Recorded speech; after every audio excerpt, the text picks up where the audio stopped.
नमस्कार प्यारे बंधुओं।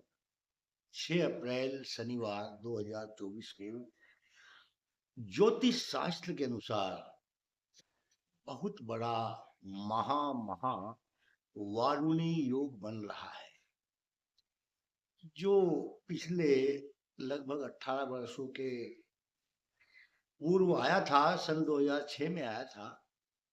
यह बहुत वर्षों के बाद योग बनता है। इस योग का हमारे ज्योतिष शास्त्र में बहुत बड़ा महत्व है। इसके जो प्रधान देवता हैं वो वरुण देव की शक्ति वारुणी देवी अर्थात वरुण जी की धर्मपत्नी है। तो वारुणी शक्ति का जिस दिन योग बनता है तो वह योग कॉम्बिनेशन किस नक्षत्र, किस दिन, किस मास में बनता है। चैत्र मास की कृष्ण पक्ष की त्रयोदशी को शनिवार हो और उस दिन नक्षत्र होना चाहिए शतभिषा। तो यह योग कल बनेगा।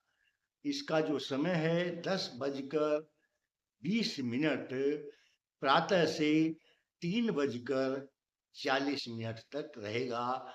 लगभग ये 5 घंटे का योग आ रहा है। इसमें किस राशि के किस व्यक्ति को क्या लाभ होगा, हानि तो किसी को भी नहीं होगी। हाँ, विशेष लाभ किसको होगा ये मैं आपको बताऊंगा। तो महावारुणी योग के विषय में समझते हैं। पहले जब यह योग आता है तो इसमें व्यक्ति को तीर्थ स्नान में करने में जो पुण्य प्राप्त होता है, यदि आप तीर्थ यात्रा गंगा आदि में स्नान नहीं कर सकते, यमुना, सरस्वती, हमारे भारतवर्ष में बहुत सारी नदियां हैं, लेकिन आप वहां भी नहीं जा सकते तो अपने घर में ही तीर्थों का आह्वान करके अपने बाथरूम में स्नान कर सकते हैं और इस मंत्र को बोल करके तीर्थों का आह्वान करना चाहिए।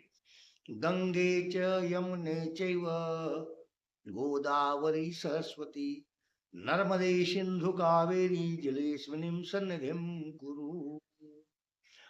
यही एक योग ऐसा आता है, इसमें सवस्त्र स्नान करना होता है। सवस्त्र का मतलब यह है आप वस्त्रों को पहने पहने स्नान करें। बहुत ज्यादा वस्त्र नहीं पहनने, अंडर गारमेंट्स पहने हुए होने चाहिए, चाहे आप महिला हैं या पुरुष। अधो वस्त्र, ऊपर का वस्त्र और नीचे का वस्त्र दोनों को नहीं उतारना चाहिए, क्योंकि महावारुणी शक्ति का यह दिन होता है। इस दिन जो भी आप शुभ कर्म करते हैं, चाहे वो स्नान है, दान है, करोड़ों सूर्य ग्रहण के स्नान दान का जो फल करोड़ों वर्षों में प्राप्त होता है, वह महावारुणी योग में 1 घंटे की पूजा और 1 घंटे के अंतराल स्नान करने में जो पुण्य प्राप्त हो जाता है, वह करोड़ों वर्षों में भी पुण्य प्राप्त नहीं होता है। तो इस महावारुणी योग में यदि आपका बच्चा पढ़ता नहीं है तो आप सरस्वती का कोई भी मंत्र उसको उच्चारण करने के लिए कहें, जप करने के लिए कहें, पढ़ने के लिए कहें। यदि आपका मुकदमा चल रहा है तो आप बगलामुखी का मंत्र जप करें। यदि आपके घर में कोई रोग कष्ट है तो भगवान शिव के महामृत्युंजय मंत्र का जाप करें। यदि आपके यहाँ दरिद्रता है तो आप लक्ष्मी जी की पूजा करें। लेकिन मेन जो प्रधान देवी है वो वारुणी शक्ति का आह्वान करने के बाद फिर अन्य देवता की पूजा होती है। गणेश जी की तो पहले करेंगे ही आप। तो इस दिन आपके जो भी पूजा पाठ का, दान का, यज्ञ का फल प्राप्त होगा, वह करोड़ों लाखों वर्षों में अनेक पुण्यों के दान स्नान से भी फल प्राप्त इतना नहीं होता जितना महावारुणी योग में होता है।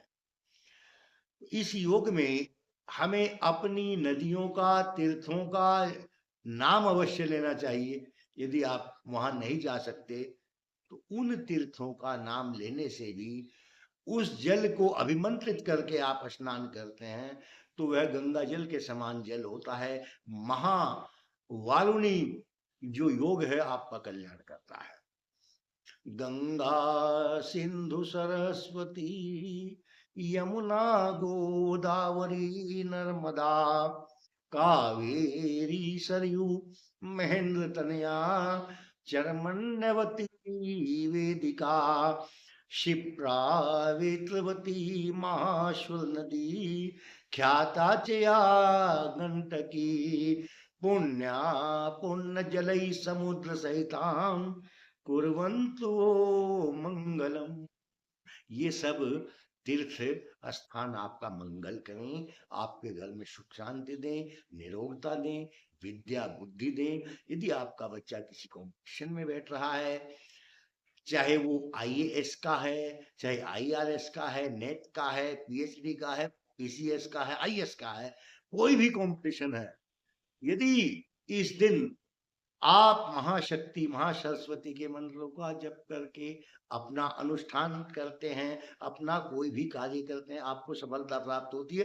क्योंकि पिछले 18 वर्ष पूर्व हमने इस योग में जिनको ये योग बताया था, इस योग में उन्होंने जो उसका लाभ उठाया, ऐसे हमारे पास 100 से अधिक लोगों के बाद में फोन आए थे और बहुत लोगों को सफलता प्राप्त हुई थी।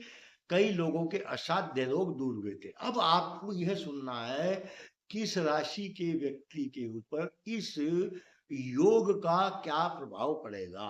इसके ठीक 2 दिन बाद सूर्य ग्रहण भी आएगा।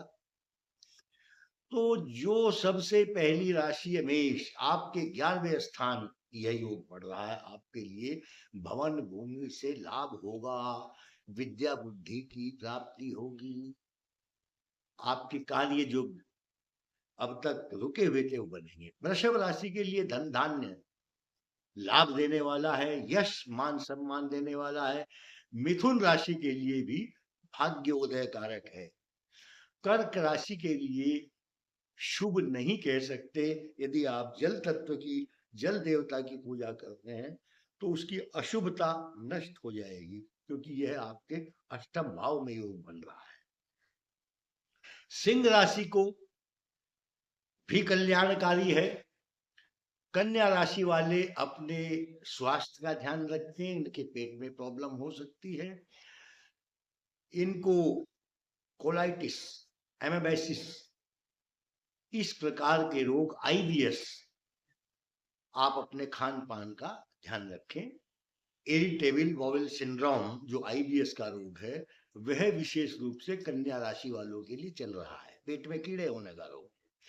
अब हम तुला राशि की बात करेंगे। तुला राशि के लिए जो आपके वाद विवाद के काम थे उनमें आपको सफलता मिलेगी, जो आपका रुका हुआ धन था वह आएगा।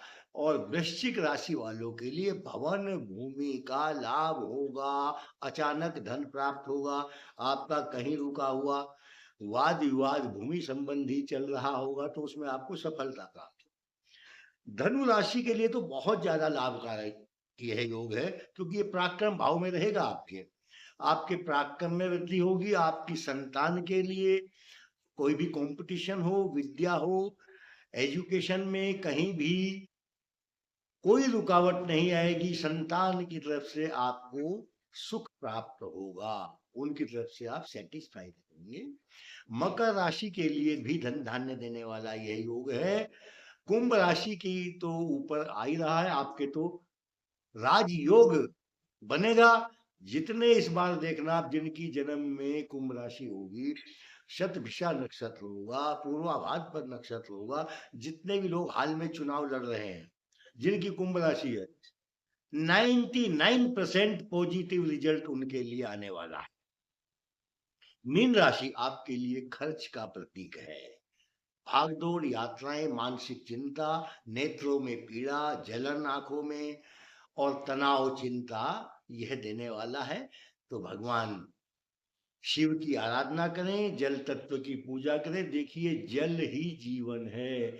हमारी पृथ्वी के ऊपर 80% 80% जल है, और यही जल तत्व हमारे शरीर के अंदर भी होता है। जितना भी रक्त वाहिनी नाड़ी होती हैं, वात वाहिनी नाड़ी होती हैं, शरीर में जो जल तत्व है, जो महावारुणी योग में स्नान करके पूजा करते हैं, उनका शरीर भी निरोगी होता है, मन भी निर्मल रहता है, बुद्धि भी निर्मल रहती है, सद कार्यों में मन प्रवृत्त होता है, बुरे कार्यों से बुद्धि हटती है।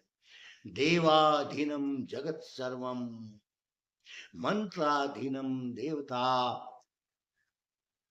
ते मंत्रा ब्राह्मणाधीनम, तस्मात् ब्राह्मण देवता। ब्राह्मणों का, विद्वानों का, अपने माता पिता का, बुजुर्ग लोगों का सम्मान करके उन्हें भोजन वस्त्र जरूर अपने हाथों से कराएं, और गरीब लोगों की अधिक से अधिक मदद करें। नमस्कार।